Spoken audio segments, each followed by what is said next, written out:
Ya, nah kalau Al-Quran jelas sekali bos, dari Allah ke malaikat Jibril kepada Nabi Muhammad. Bagaimana kita bisa percaya? Karena isinya benar, tidak bertentangan dengan fakta. Contoh, ya, Allah berfirman di dalam surah Yunus ayat 5, Allah yang menciptakan matahari sebagai pelita dan bulan memantulkan cahayanya.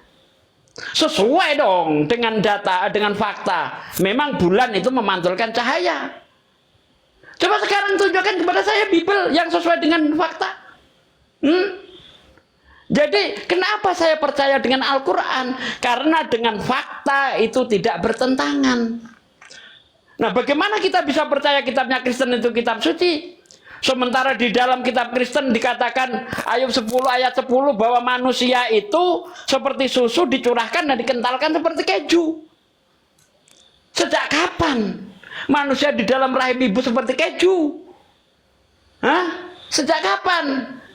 Data apa yang bisa Anda tunjukkan kepada saya bahwa manusia itu seperti keju? Di dalam Al-Quran surah Al-Mu'minun dikatakan bahwa manusia itu awalnya seperti lintah. Itu sesuai dengan embriologi modern.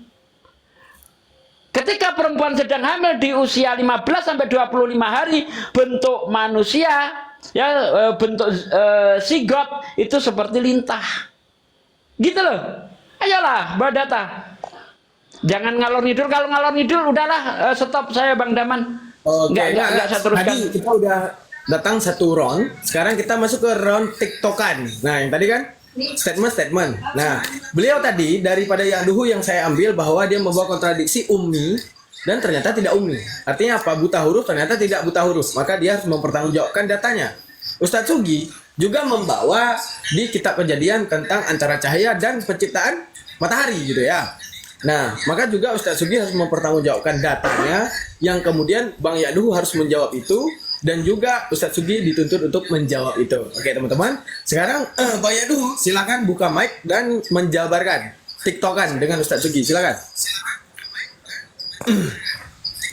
Yaduh, halo. Yaduh. Silakan bawa data di mana buta huruf dan tidak buta huruf, coba kau tunjukkan di dalam Quran. Silakan. Kalau nggak bisa nggak usah ngomong. Macet, serak. Ayo. Bayar dulu. Os, izin tur nih Os ya. Ini ada sesuatu dulu, bentar, ada sesuatu dulu. Jadi ada. Parah. Mencret lo, so-soan lo. Begitu masuk bab tiktokan dah lah. Ini lagi teman-teman kita di sini ya. Oke, coba kita naikkan satu persatu. Cuma segitu. Cuma segitu ternyata Bang Daman. Lari dia. Parah lo. Ya, oke, kita cari ya. Kita akan dengan senang hati membahas Quran. Tunjukkan kontradiksinya Quran itu mana. Jangan kau Al-Quran kau adu dengan pernyataan orang, nggak nyambung. Aduh, parah itu. Sapa dulu tamu baru ember pecah dan di Islam Kristen. Oke, kan Assalamualaikum warahmatullahi wabarakatuh. Iya, Muslim jimak di bawah ya. Waalaikumsalam warahmatullahi wabarakatuh. Silakan, Untuk semua gerundaku. Lanjut Ustaz kok. Allah Akbar. Oke, assalamualaikum Bang Denny. Selamat malam Bang Denny. Bang Denny. Kita kasih waktu seluas-luasnya untuk membuktikan Al-Quran kontradiksi. Kita kasih. Kontradiksi itu tidak boleh ya. Kontradiksi itu Al-Quran diadu dengan Bible, nggak nyambung. Nggak bisa. Jadi Al-Quran dengan Al-Quran, Bible dengan Bible. Toh kalau mau diadu juga, hadirkan saksi ketiga. Contoh tadi saya, ya kan, Al-Quran, Bible berbicara, sama-sama berbicara embriologi. Saya bawa ilmu pengetahuan sebagai penengahnya, gitu loh. Oke, mari kita sapa-sapa dulu ya. Halo Bang Jonas. Ya. Halo. Muslim Kristen Bang Jonas. Yo Islam. Oh Islam, oke. Ada yang mau disampaikan? Biar ada slot nih buat teman kita yang Kristen. Oke, ada yang mau disampaikan Bang Jonas? Kalau jelarit alis haram nggak? Di sini. Ini kemana-mana nggak masuk pembahasan. Apa Pak? Kita jawab aja Udah, sedikit haram. udah. Oke. Makasih ya Bang ya. Nggak masuk pembahasan tahap apa nih orang nih. Halo Alfi. Oten apa Oten? Ya, waalaikumsalam warahmatullahi wabarakatuh. Waalaikumsalam. Alfi Oten. Masih waras Tat, masih waras Tat. Masih marah ya. Sok-sokan nantang Ustaz Siti bener kan? Pamit dulu ya. Iya, sehat selalu Grundaku, Kristologi Ustazku. Ya, waalaikumsalam. Muslimat Luar. halo Bang Sawi. Ini ke dia. Masuk grup kenapa nih? Mista, Bang Mista. Bang Mistai. Lagi berantem dia. Lagi santai kawan. Oke, siapa yang kira-kira mau kasih lu nggak? Kita debat ini gak sih? Debat akademisi mudah lah. Aman. Jadi dipersilahkan waktunya aman.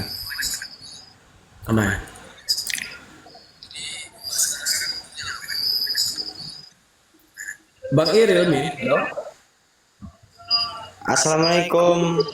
Waalaikumsalam warahmatullahi wabarakatuh. Mau tanya bahasa Indonesianya surat At-Taubah ayat 16. At-Taubah ayat, oke kita bahas satu ya untuk menjadi keilmuan Islam. At-Taubah ayat 16, saya yakin itu salah dalam penerjemahan. Karena apa? Itu istifham ingkari dan di depannya ada huruf ataf. Nah kita buka ya ayatnya, kita jelasin ya.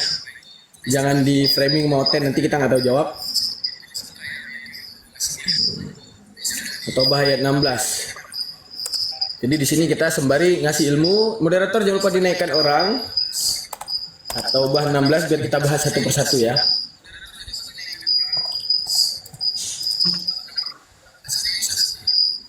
Mari kita ngasih ilmu juga astagfirullah. Mari kita jangan ibarat gini. Kita kitab sendiri kita nggak tahu ya kan. Kita harus tahu. Bet, aku nyalain record bentar biar untuk dokumentasi. Boleh. Nah, Udah masuk lah. oke teman-teman. Oke, teman-teman coba diperhatikan am hasibutum. Am ini kalau dalam bahasa Arab namanya istifham ingkari. Tahu nggak istifham ingkari itu apa? Kalau yang namanya istifham pertanyaan. Kalau istifham ingkari pertanyaan untuk penyadaran. Sekali lagi pertanyaan untuk penyadaran. Contoh saat kita ngomong ke teman, apakah kamu mengira dengan kamu mencontek itu udah benar? Nah itu menunjukkan apa? Bukan pertanyaan. Kalau pertanyaan intonasinya yaitu apakah mencontek itu benar? Nah itu pertanyaan. Tapi kalau am adalah tekanan keras untuk penyadaran. Nah di mana di sini diartikan gini? Apakah kamu mengira bahwa kamu akan dibiarkan sedang Allah belum mengetahuinya? Di sini sebenarnya yang menjadi masalahnya. Dah, kenapa di sini menjadi masalah? Di sini ada waw. Waw ini menjadi ataf, maka am ini diulang karena sifat daripada ataf mengikuti ma'tuf alih. Ma'tuf alih ini maka ma'tuf alih ini diulang di sini lagi. Nah, itu sifat daripada ataf namanya ya. Nah, itu walaupun nggak ngerti nggak apa-apa, kita jelaskan pengertiannya dulu ya. Masih betul. Apakah kamu mengira kamu akan dibiarkan? Dah. Dan apakah kamu mengira Tuhan tidak mengetahui? Artinya tahu nggak apa? Mentendensiuskan, artinya mengatakan pertanyaan dalam bentuk penyadaran. Apakah kamu mengira kamu akan dibiarkan oleh Allah? Dan apakah kamu akan mengira bahwa Tuhan tidak tahu apa yang kamu buat, yang kamu perjihadkan selama ini? Nah, dan apa jawaban terakhir? Justru Allah Maha mengetahui apa yang kamu kerjakan. Nah, jadi sifat daripada am itu, kalau makanya pentingnya ya, pembahasan daripada apa itu namanya? Bahasa asli, di mana am itu kan istifham ingkari. Sama contohnya seperti Al-A'raf mengatakan gini, ketika Nabi bertemu dengan orang yang menyembah berhala, apa yang dikatakan? Am Am juga menggunakan kata am. Apakah kamu mengira dengan berhala itu dia bisa menggapaimu? Apakah kamu mengira dengan kakinya dia bisa berjalan kepadamu? Apakah kamu mengira dengan mulutnya dia bisa berbicara denganmu? Nah, itu kata-kata am yang sifatnya ingkari. Artinya apa? Bukan perlu jawaban mereka, tapi itu dalam bentuk penyadaran. Nah, di ayat ini pun sama. Apakah kamu mengira kamu akan dibiarkan Allah? Apakah kamu mengira Tuhan tidak tahu apa yang kamu perjihadkan? Sesungguhnya Allah itu Maha mengetahui apa yang kamu kerjakan. Bisa dipahami situ? Nah, bisa dipahami. Alhamdulillah ya. Oke. Nah, seperti itu. Oke, mana lagi yang request tadi? Ada lagi Oke, Bang Iril Bang. yang mau ditanya? Ada Udah lagi dipahami, nggak? Bang Iri?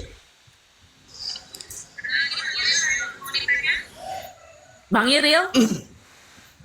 Mana dia nih? Bang Iri ya? Halo, tes 1 2 3.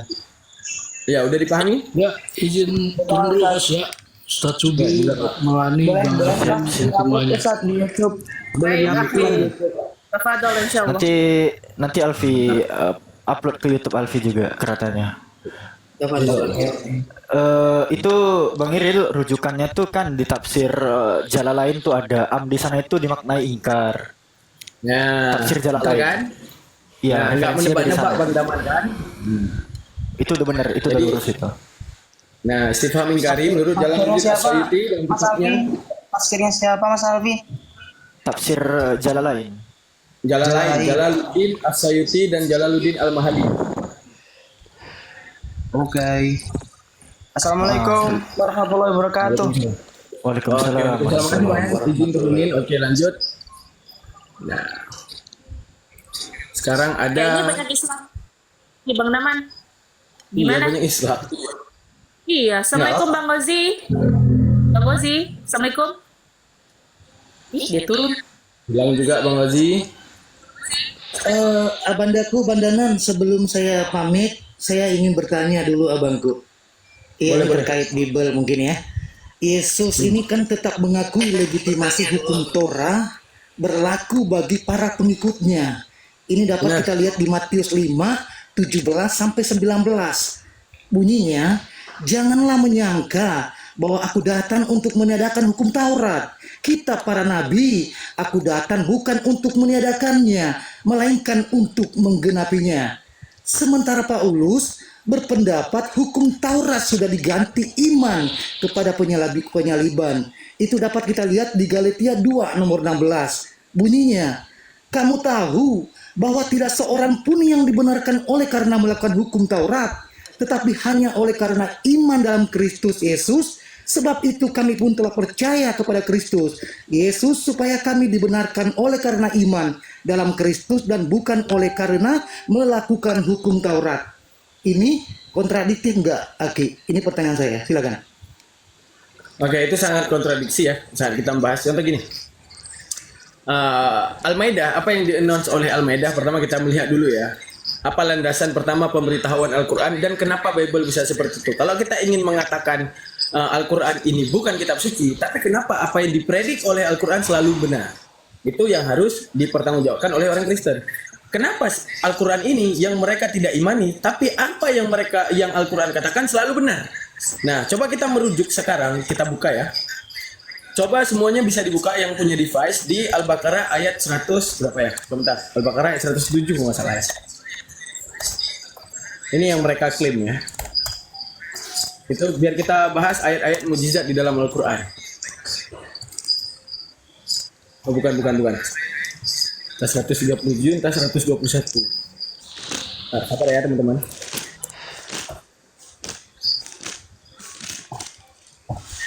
Itu bukan cuma kontradiksi, cakar-cakaran. Cakar-cakaran tuh. Enggak, kita mau bahas bahwa apa namanya itu? Klaim daripada Nasrani dan Yahudi terhadap Isa dan masalah hukum Taurat itu Al-Quran juga udah duluan membahas. Ini dia ya. Bentar ya teman-teman, kita buka data, jangan nanti kita hanya ngomong semata. Pada bunyi stuck dulu. Bunyi kawan ada. Yawma salah Ibrahim al-Rafi istiqam ya. Istiqam. Itu dikit lagi. Tulu amin nabillahi. Ini dia. Coba dibuka di Al-Baqarah ayat berapa ini? 140, teman-teman. Apa yang dikatakan? Am taquluna inna Ibrahim wa Ismail wa Ishaq wa Yaqub wal asbata kanu hudan aw nasara qul antum a'lamu amillah. Apa yang dikatakan? Apakah kamu juga akan mengatakan bahwa Ibrahim, Ismail, Ishak dan Yakub dan keturunannya adalah penganut Yahudi atau Nasrani? Artinya apa? Mengannounce, mengatakan kepada seluruh dunia, wahai orang yang menuhankan Yesus, wahai orang yang berburuk sangka terhadap Yesus, yang menuhankan dia. Apakah hari ini kamu akan mengatakan Ibrahim, mengatakan Ismail, mengatakan Ishak, mengatakan Yakub adalah penganut Yahudi yang meyakini Tuhan menjadi manusia? Apa announce daripada Allah? Qul a'antum a'lamu amillah. Apakah ada yang lebih mengetahui manusia selain aku? Kata Allah. Untuk menunjukkan apa? Kata Allah, segala sesuatu di masa dahulu, karena kalian tidak punya kecerdasan untuk kembali ke masa dahulu, apa yang terjadi di masa dahulu bisa dimanipulasi. Jadi yang paling tahu tentang masa dahulu adalah Allah Subhanahu wa taala. Sebutkan dalam Al-Maidah ayat 46. Apa yang dikatakan? Demikianlah Isa putra Maryam dengan kitabnya membenarkan kitab yang terdahulu, bukan Al-Qur'an ya, tapi Injil yang diturunkan kepada Isa membenarkan kitab yang terdahulu. Artinya apa? Isa datang setelah penyelewengan yang terjadi daripada Yahudi ketika di dalam Tauratnya mereka menghina orang-orang yang mulia, seperti ketika dihinanya dihinanya Ismail pernah ingin membunuh Ishak, ya kan, di dalam midrash Yahudi. Di dalam Talmud mengatakan apa? Mengatakan tentang Daud, Nuh, Lot, itu semua nabi Allah yang memberitakan tentang Allah, tapi mereka hinakan, mereka fitnah saat itu. Namun Allah setelah penyelewengan itu terjadi, Allah utus Isa saat itu. Ketika diutus Isa untuk membenarkan kitab yang terdahulu, mereka menyangka Isa ini mengubah ajaran yang mereka udah yakini. Makanya diingatkan sangat oleh oleh Isa di dalam itu tuh yang Anda baca tadi, apa yang diingatkan? Wahai Yahudi, jangan kalian menyangka wahai Yahudi, jangan kalian menyangka aku datang ke muka bumi ini ingin menghapus hukum Taurat, ingin memalingkan hukum Taurat. Justru aku akan menggenapinya.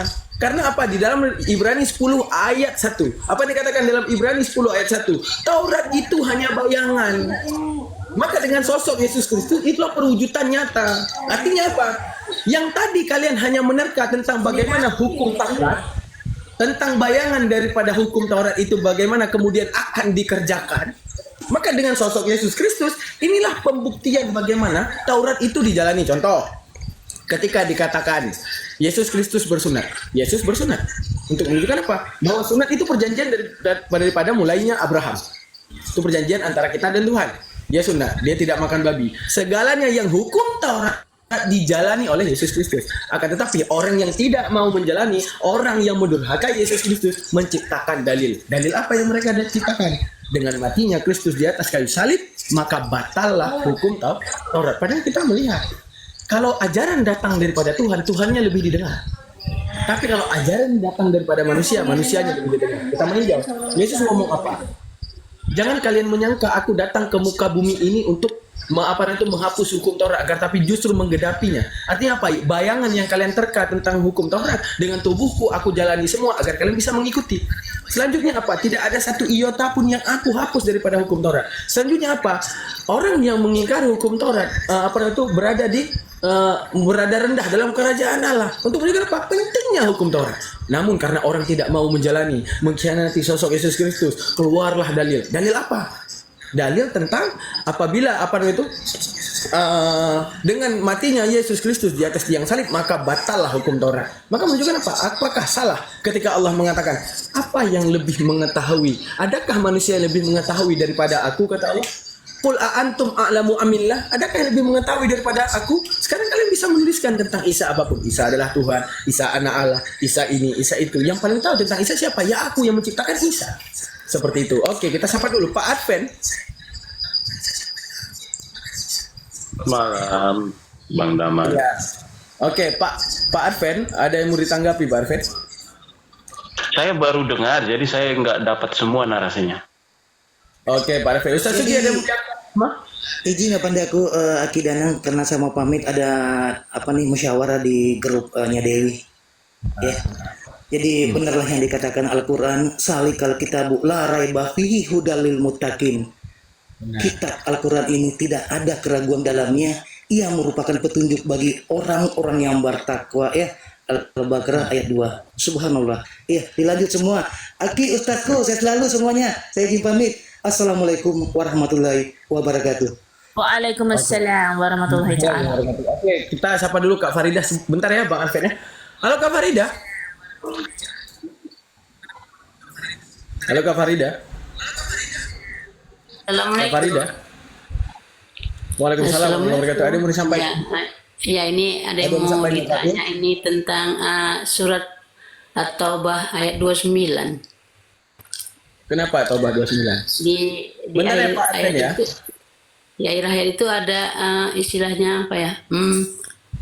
Jizyah pajak atau putih gitu. Mohon penjelasannya. Jizyah itu untuk daulah. Kita lihat logonya apa? Mana ya? Yang mana? 29. Masalah ayat perang. Iya. Sampai mereka membayar jizyah. Jizyah itu daulah namanya. Contoh gini. Daulah, ini saya bilang ya, sistem peperangan yang diatur oleh Tuhan untuk Islam agar negaranya maju, agar karena gini, sesuatu yang datang dari Tuhan, Tuhan lebih tahu makhluknya dan Tuhan akan menjanjikan solusi kepada makhluknya. Contoh, ayat qatil itu ada alif. Nah, itu maknanya jika terjadi saling perang. Artinya apa? Bukan memerangi. Tapi artinya apa? Jika terjadi saling perang, peperangan, karena arti peperangan itu bukan sepihak, tapi dua pihak. Nah, jika terjadi peperangan yang dua pihak, bagaimana Islam ini memekanisme peperangan tersebut? Jadi dikategorikan mana yang kemudian bisa diperangi. Makanya Islam itu membagi kedua pengertian kepada kafir zimmi dan kafir harbi. Kafir harbi ini boleh diperangi, kafir zimmi itu tidak boleh diperangi. Artinya jangan sampai orang Islam ini membunuh sesuka hati mereka di dalam peperangan itu, bahkan orang yang tidak bersalah. Maka siapa-siapa yang diizinkan untuk dibunuh, yaitu adalah orang yang tidak beriman dengan Allah, adalah orang yang tidak beriman dengan hari akhir, dan orang yang tidak mengharam apa yang diharamkan oleh Allah. Itu saja yang kamu bunuh. Jangan sampai Kang Cilok juga kamu bunuh. Jangan sampai nanti ada orang yang jual ikan gabus juga kamu bunuh. Akan tapi yang kamu bunuh adalah orang yang masuk ke dalam ranah peperangan tersebut. Nah, setelah perang usai dan Islam menang, apa yang kemudian kalian lakukan? Pertama, adanya tawanan. Tujuan adanya tawanan untuk pertukaran tawanan. Makanya ada masalah budak, ada ghanimah. Tujuannya gini, kalau Kristen, itu orang non Muslim menawan orang Islam juga menawan. Tujuannya apa? Pertukaran. Jika nanti suatu saat ada perjanjian damai dan pertukaran antara tawanan, maka orang Islam juga punya tawanan untuk ditukar, agar kemudian orang itu tidak diperbudak. Oke, itu satu. Yang kedua ada jizyah. Jizyah itu ketika tempat tersebut sudah dikuasai oleh orang Muslim, orang kafir yang tadi masih hidup di situ tapi bukan orang yang berperang, maka diberlakukan jizyah. Artinya diberlakukan jizyah itu gini. Orang yang tinggal di situ tidak dipaksa. Contohnya dia kafir tapi dia tidak berperang. Udah, dia kafir tapi tidak berperang. Dinobatkan nantinya, kamu mau tinggal di sini di tempatmu atau kamu mau pindah? Oh, saya mau di sini. Oke, bayar jizyah. Arti bayar jizyah untuk kedaulatan sebuah agama, untuk kedaulatan sebuah dinasti. Jadi jizyah itu tujuannya untuk kemajuan daripada Islam tersebut. Bayar itu tujuannya gini. Kecuali mereka itu ya radikalnya Islam, kalau seandainya mereka itu kalian nggak boleh keluar dari sini, kalian harus ini bayar, kalian kerja paksa enggak. Tapi terserah kamu mau pergi atau enggak. Karena apa? Tidak boleh memerangi orang tersebut. Oh, akhirnya bilang, oh tidak, saya di sini saja. Oke, bayar jizyah. Dan dengan syarat-syarat termasuk jangan menyabarkan ajaran mereka di situ. Nah, menunjukkan apa? Inilah Islam. Islam mengatur umatnya untuk dapatin solusi dan bagaimana memperlakukan diri terhadap orang yang bukan Muslim. Contoh, ketika Islam menguasai Syam, menguasai Yaman, menguasai satu lagi Persia. Nah, yang itu adalah zona perdagangan. Islam ini pintar. Apa pintarnya? Menguasai zona-zona perdagangan setelah perang. Maka orang secara langsung mau Muslim, mau non Muslim, nyembah berhala, nyembah tokek, nyembah apapun suka-suka dia, yang datang ke situ semua dimintakan jizyah. Artinya mereka tidak diundang untuk berdagang ke situ, tapi itu zona perdagangan besar. Mereka tidak tidak diundang sih, tapi mereka yang ngotot mau ke situ, mau ke Syam. Tujuan untuk ke Syam untuk berdagang. Akhirnya apa? Mereka kena pajak. Padahal Islam itu tidak melarang. Oh, aku mau sebarkan daganganku ke Spanyol, silakan. Tapi apa salah mereka ketika menginjaki bumi Islam untuk berdagang dan mereka mau atas kemauan mereka sendiri, maka taat dengan pemerintahan Islam. Apa? Membayar jizyah. Tujuan jizyah kemakmuran orang Islam. Contoh ada yang miskin untuk untuk fakir miskin, pembangunan rumah-rumah duafa dan segalanya. Itu menunjukkan apa? Islam ini menjanjikan solusi, menjanjikan kemakmuran negeri. Itu menunjukkan apa? Sesuatu yang datang daripada Tuhan. Tuhan lebih mengerti makhluknya. Tuhan tahu cara memakmurkan makhluknya. Makanya semuanya diatur di dalam Islam. Seperti itu. Bu Faridah, sudah terjawab? Alhamdulillah, Masya Allah. Terima kasih Ustaz. Oke, jazakallah. Dadah. Izin ya Bu ya. Oke, kita masuk ke Pak Adven. Oke. Ya, jazakallah. Oke, Pak Adven. Selamat malam. Ustaz Sugi, masih ready Ustaz Sugi? Ustaz Sugi? Bang Kores? Bang Kores, Ustaz Sugi? Halo? Halo? Bang Kores, Ustaz Sugi? Alfi? Ada. Oke. Pak Arven, boleh kita sedikit berbicara tentang validasi kitab? Boleh nggak? Karena gini Pak Arven, kita kan setuju ya, kita di tahun 2024 agama yang kita hadapi nggak satu, bukan kita hadapi, yang disuguhkan di meja makan kita itu agamanya banyak. Arti di meja makan bukan meja makan kita saat ini. Artinya apa? Di hadapan kita itu ada agama banyak. Agama itu punya standarisasi pemahaman Tuhan dan setiap agama itu punya yang namanya agama itu punya yang namanya kitab suci. Nah, contoh Weda juga mengatakan dirinya sebagai kitab suci. Al-Quran juga mengatakan dirinya sebagai kitab suci. Bible juga mengatakan dirinya sebagai kitab suci, ya kan? Semuanya mengatakan dirinya adalah sebagai kitab suci. Masalahnya, arti suci ini apa?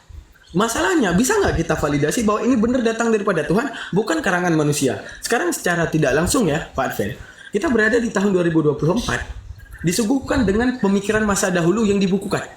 Mengatakan Allah Subhanahu wa Ta'ala sebagai Tuhan dengan tulisan, mengatakan Yesus Kristus sebagai Tuhan sebagai tulisan, menyatakan Brahmana, Siwa dan Krishna juga dalam tulisan. Nah, bagaimana kita mempertanggungjawabkan semua tulisan ini? Adakah ini benar kitab suci yang datang daripada Tuhan, ataukah ini kitab yang ditulis oleh manusia seakan-akan ini datang daripada Tuhan? Oke, gimana Pak Arven, siap untuk mempertanggungjawabkan validasi daripada kitab suci?